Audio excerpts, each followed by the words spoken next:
اچھا حضور یہ بتائیے گا کہ حضور خواجہ سیدنا ابو العلا سرکار رحمۃ اللہ تعالی علیہ کی ایک خصوصی نظر ہے، توجہ ہے آپ پر. جی ہاں بالکل. اور ایک واقعہ ہوا تھا جب آپ ہندوستان تشریف لے کر گئے تھے اور وہاں محفل سما کے اندر سیدنا ابو العلا سرکار کی زیارت ہوئی تھی. جی ہاں وہ واقعہ ضرور بتائیے. دیکھیں مجھے زیارت تو نہیں ہوئی لیکن میرے ساتھ ایک تھا، اس کو زیارت ہو گئی تھی. وہ پورا واقعہ بتائیے. وہ ایسا ہوا کہ عنایت ابو العلا جو سجاد نشین تھے وہ دہلی جا رہے تھے اور میرا 1 ہفتے کا قیام تھا وہاں پر. تو میں نے کہا حضور میں محفل سما کا کہنے نیا بھائی آپ مالک ہیں، جو کچھ کریں آپ کوئی بات نہیں. اور اس نے کہا گڈو میاں سے خادم خاص سے کہ ابو العلا سرکار کی جو گدی ہے نا وہ نکال کے بچھانا اور صرف نایاب علی شاہ صاحب بیٹھیں گے اور کوئی نہیں بیٹھے گا. تو پھر خیر جب سما شروع ہوئی تو کھانا لنگر شروع ہو گیا تھا لیکن میں نے کھانا نہیں کھایا. اب ایک دم قوال آ گیا. جب قوال آ گیا تو میں نے کہا کھانا جو نا برطرف، یہ بعد میں، پہلے ہم اپنا اصل کھانا کھائیں گے. ہم یعنی سما ہمارا کھانا ہے. بس ہم اس پہ بیٹھ گئے گدی پہ ابو العلا سرکار کی.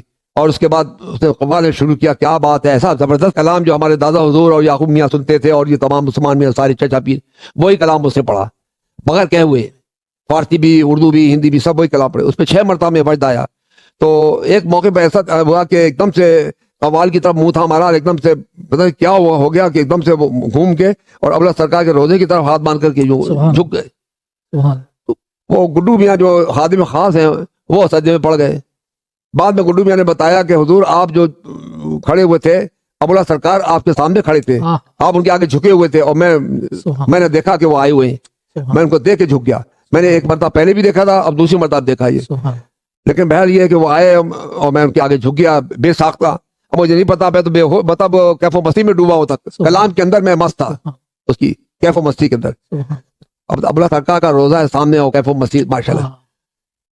ایک مرتبہ رات کو میں کافی دیر بیٹھا وہاں، تقریباً 2 گھنٹے 2.5 گھنٹے اکیلا وہاں پہ بیٹھا رہا. تو ایسا لگا جیسے کہ ٹھنڈک اترتی چلی آ رہی ہے میرے دل و دماغ میں. اور وہاں سے پھر ابو العلا سرکار کا مطلب وہ ہوا عرفان. پھر وہاں سے مجھے ایک اشارہ ملا، یہ کتاب لکھو.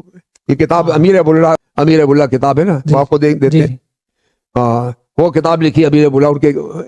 تو یہ ابو العلا سرکار کا ہی عرفان تھا کہ انہوں نے مجھے یہ کتاب. سبحان اللہ. اس کتاب کے اندر حضور کچھ چیدہ چیزیں آپ بتائیے گا ہمارے. اس کے اندر میں نے امیر ابو العلا کی حضرت امیر ابو کی تعلیمات پہ زور دیا ہے کہ ان کی تعلیمات کیا تھیں. پھر اس کے بعد ان کا جو سلسلہ عالیہ جو ہے کہاں کہاں دنیا میں پھیلا ہوا ہے، ان کے خلفاء کے بارے میں تفصیلی ذکر ہے. پھر ان کے سلسلہ عالیہ کے جو خلفاء در خلفاء ہیں دنیا میں کہاں کہاں ہیں، حتیٰ کہ یہاں تک عثمان میاں تک بھی اس کا ذکر ہے اس کتاب میں. اور حسین خلفاء کا 40-45 حسین خلفاء کا ذکر بھی ہے. یعقوبی خلیفاؤں کا بھی ذکر ہے. اور برما کے، بنگلہ دیش کے سارے خلفاء، انڈیا کے، ان کا ذکر ہے اس کے اندر. ابو العلا سلسلہ کہاں کا دنیا میں پھیلا ہوا ہے. سبحان اللہ. حضور سلسلے کی ترویج و اشاعت کے حوالے سے کن کن ممالک کا سفر آپ نے کیا؟ سلسلے کی ترویج کے لیے سب سے پہلے جو میں گیا ہوں یہاں پر یہ بنگلہ دیش نہیں انڈیا سب سے پہلے ایک مرتبہ. اس کے بعد پھر انگلینڈ گیا، پھر انگلینڈ، آئرلینڈ، اور اس کے بعد پھر افریقہ پہلے گیا. 2011 میں افریقہ گیا ایتھوپیا میں. اور ایتھوپیا کے بعد پھر میں 2012 میں بنگلہ دیش گیا. 2013 میں انگلینڈ گیا، انگلینڈ، آئرلینڈ وغیرہ.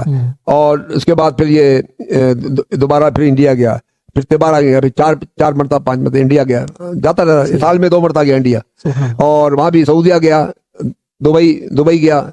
دبئی اور یہ مڈل ایسٹ کے علاقے جو مسقط، عمان وغیرہ ان کی ریاستوں کا بھی وہ کیا دورہ. اور سعودی عرب گیا. اتنے ممالک میں گیا ہوں.